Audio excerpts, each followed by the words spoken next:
Salut la compagnie, c'est Jules Melon et aujourd'hui on se retrouve pour un petit podcast totalement improvisé en solitaire sur un film Netflix sorti le 5 février, donc très récent, un space opéra coréen du nom de Space Sweepers ou en version originale Seong-ryo, réalisé par Jo Sung-hee dont je découvre ici le travail derrière la caméra, assez reconnu pour son métrage A Werewolf Boy, dont il retrouve l'acteur principal ici, Song Joong-ki. À ses côtés, nous avons Kim Tae-ri, qui a quand même joué dans l'excellent Mademoiselle de Park Chan-wook. Il y a également Jin Seong-kyu et l'acteur anglophone Richard Armitage, qui joue un méchant riche, voilà, sans en dire plus.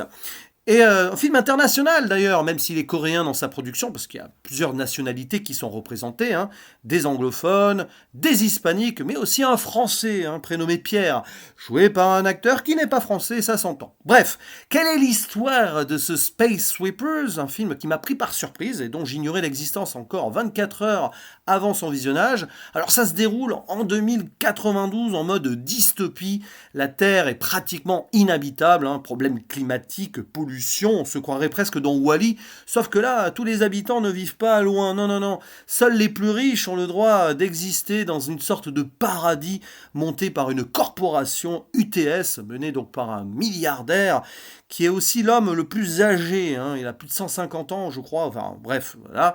On ne sait pas trop pourquoi, mais il est quasiment immortel.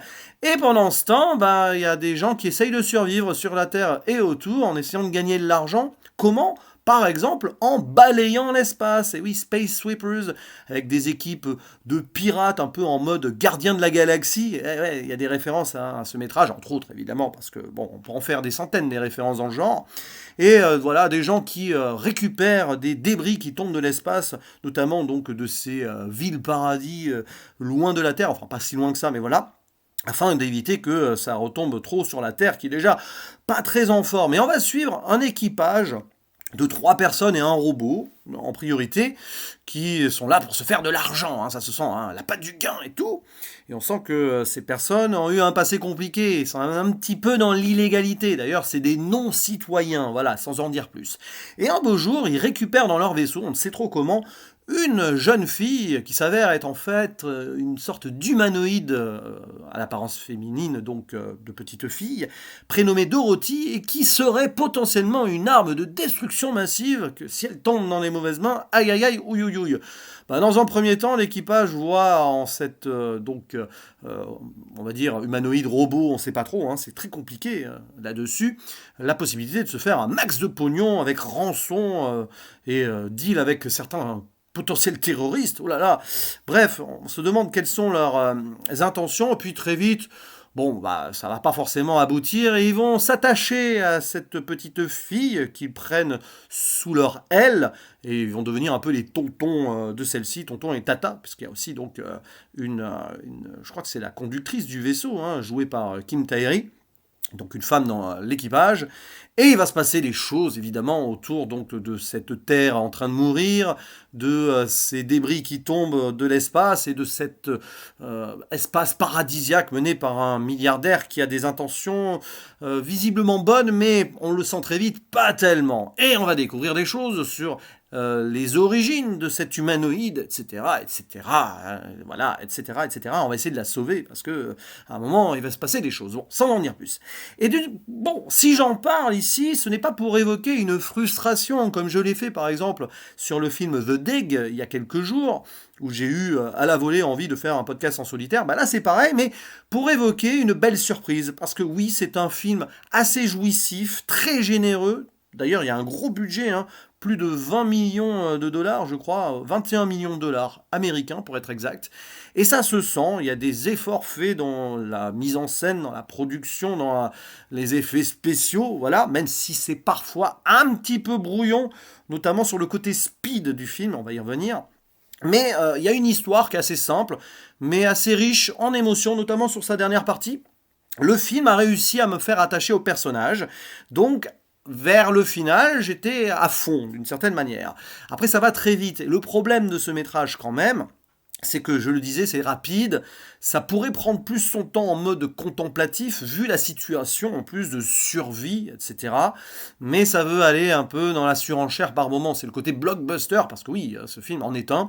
Il aurait d'ailleurs dû sortir au cinéma, si évidemment il n'y avait pas cette pandémie qui nous, oui, qui nous enquiquine un petit peu, autant le dire. Je pense que c'est un film qui aurait été extraordinaire à voir sur grand écran, mais bon, on se contente de ce qu'on a, et Netflix au moins nous l'a proposé, c'est déjà ça.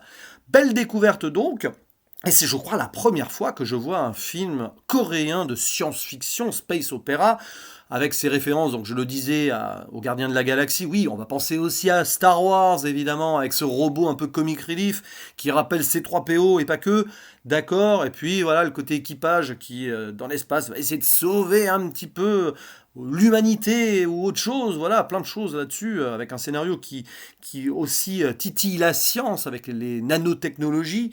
C'est parfois trop riche et ça manque de profondeur, du coup ça fait un peu cliché avec des raccourcis à ce niveau-là, certes, mais on ne demande pas plus à un film déjà, voilà, que je ne comptais pas spécialement voir, enfin c'est une petite surprise. Netflix nous sort beaucoup, beaucoup, beaucoup de films en ce début d'année, plus que jamais d'ailleurs, peut-être pour justement compenser avec le fait que la plupart des cinémas mondiaux soient fermés. Et donc voilà, là franchement on se prend en jeu. Alors on peut aussi donc rester hacké, clairement, parce que c'est un peu le bazar. L'humour est parfois un peu éculé. Bon, il y a des histoires de paix à un moment, pourquoi pas. Mais ça a une importance capitale sur un élément de révélation du film. Donc pourquoi pas, pourquoi pas. Et je trouve qu'on n'approfondit pas spécialement suffisamment le méchant, dont les intentions sont très vite révélées. Enfin, très vite, non, mais plus tard dans le film, il les révèle en deux, trois phrases. Ça fait un peu artificiel à un moment quand même. Beaucoup de choses sont artificielles dans le film. Il n'y a pas que l'intelligence, du coup, parce que oui, il y a l'intelligence artificielle également. Mais ça dépeint un futur qui est assez difficile d'ailleurs à supporter pour nous humains, quand on voit comment la Terre évolue, malheureusement. Potentiellement, c'est ce qui pourrait arriver. Là, on est en 2092, donc oui, c'est dans 71 ans. Allez savoir. Et d'ailleurs, très belle photographie sur le début, quand on voit la Terre en mode jaunâtre orange. Ça fait presque Blade Runner 2049 sur l'ambiance. Franchement, il y a un beau travail esthétique là-dessus. Et puis les acteurs sont bons. Moi, j'ai bien aimé Song Joong-ki, donc le principal, qui joue un personnage assez ambigu, qui, on s'en veut bien faire, mais le dit lui-même qu'il n'est pas un gentil. Puis, au fur et à mesure de son évolution, et ce qu'on apprend par rapport à son passé, qui est assez surprenant à ce niveau-là, eh bien, on arrive à voir qu'il est victime d'un certain dilemme. D'ailleurs, c'est un film sur les dilemmes, dilemmes moraux, l'argent, sauver quelqu'un, l'argent, sauver quelqu'un. Il est question de survie, mais pas que, aussi de vivre mieux, pourquoi pas.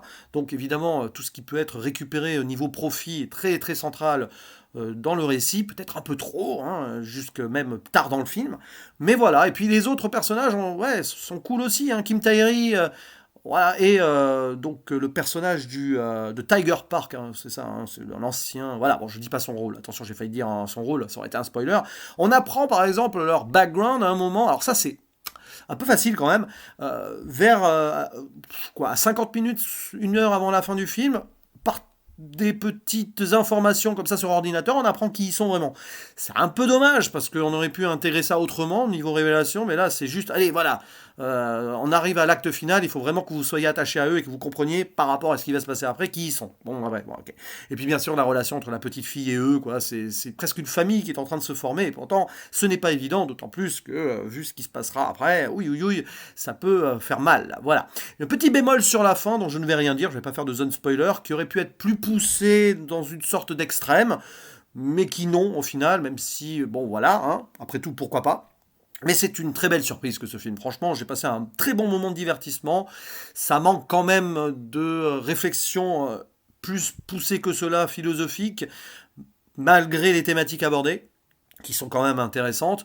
Voilà, ça reste quand même assez récréatif avant tout, mais franchement, voilà un film qui fait plaisir aux yeux et qui fait passer un bon moment le long de ces 2h17 de durée. Voilà, et c'est tout ce que j'avais à dire du coup sur ce Space Sweepers. Je n'ai pas boudé mon plaisir et je vous invite à le regarder, évidemment, sur Netflix. N'hésitez pas à dire en commentaire si, évidemment, vous avez apprécié ce métrage ou non. Je vous dis à la prochaine. Ciao.